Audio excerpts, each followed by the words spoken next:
hunter. I am the hunter.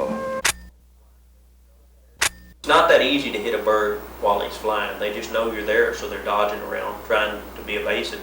It's not that much fun when you're like catch them up on sitting on a high line or in a tree. About the only challenge there is to see how many you can shoot with one shot. Of course, down in this part of the world, you need a good shotgun. This is kind of a smaller shotgun for kids. This is a little 410, and it's a small model. It takes a little bitty 2.5-inch shell, and it's real good for like shooting rabbits, squirrels, or a quail, stuff like that. I remember when I was a kid, my dad put lots of meat on the table with this old gun. This gun here was built in about 1929, and we put lots of cottontails and jackrabbits on our dinner table with it. People think jackrabbits are tough, but what you got to do with the meat of a jackrabbit, you boil that meat first, and then you take it out of the skillet or out of the pot you boil it in, and you just fry it up, and it's just so tender it'll melt in your mouth. Most people don't know that. We always ate the doves that we shot. Most of the time we'd freeze them, maybe 20 or 30 of them, then we'd fry them up. They were damn good. This is a Western style 22 caliber pistol. My mama bought me that when I was about 10 years old. It's actually made in Germany.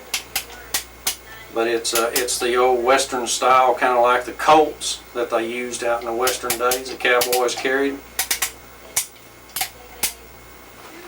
This is the holster it comes in, and you always see on TV about the cowboys and fast draw and all that, and I don't think that was really that true. There weren't, according to history, not that many actual gun downs and fast draws. That was kind of a myth of television in Hollywood.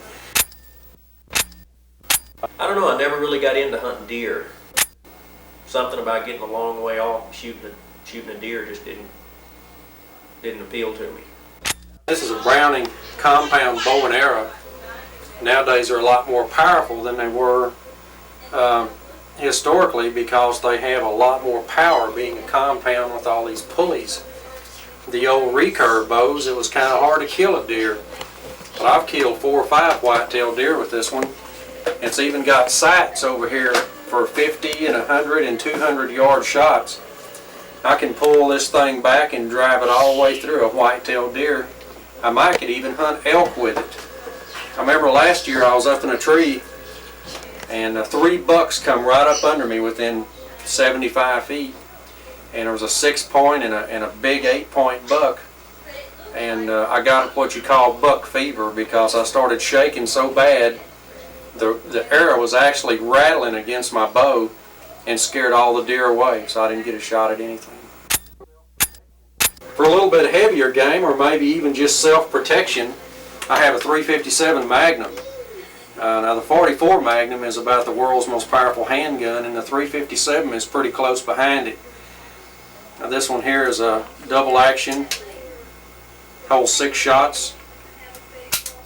You can either pull back the hammer, or you can just pull the trigger. And this is a real popular law enforcement model, being the double action. And this one is stainless steel, so you don't have to worry about it rusting. You can carry it in wet areas or drop it in the water, or practically anything you want to, and it's never going to rust or corrode or anything like that. This model has adjustable sights up here, just like a nice rifle. So you can actually really sight that thing in and hold real steady, and you can be accurate 50 to 75 yards with this pistol. Shoots a pretty large shell. These here just happen to be a hollow point shell. There's 187 grains of powder there, and it's a pretty fast bullet, and they'll do about as much damage as the average deer rifle.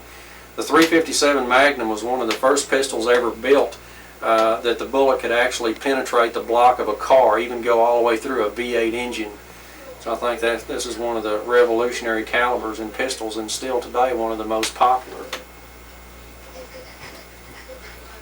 I have a little case here for it because I travel out in real rural areas like Big Bend and stuff like that, and we camp in real remote, isolated areas, and I carry my pistol with me in my pickup truck. I don't carry it on the gun rack like a lot of these cowboys and show it off, but I conceal it where nobody can see it, know it's there but me. And sometimes because of the people I've ran into out in the desert, I've been really glad I had that baby along with me. Now with dove hunting, it was kind of boring.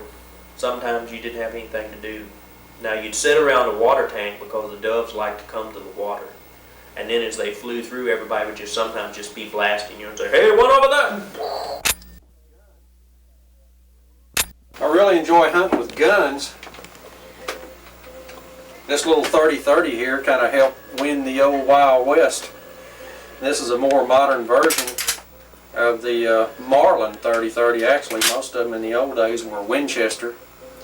But this is the old Marlin 30-30 saddle rifle. And many of these have rode in saddles on horses for ever since Western history began, just about in this country.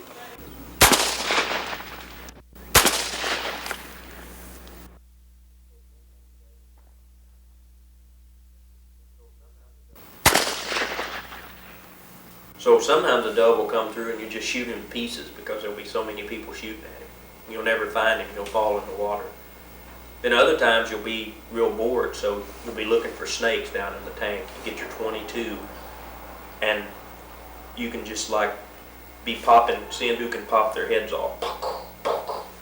Just for the hell of it. You know? And I've killed a few white-tailed deer with it and some hog.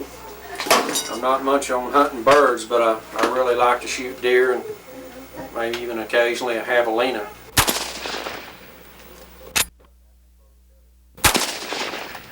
And then sometimes you blow the dove to pieces.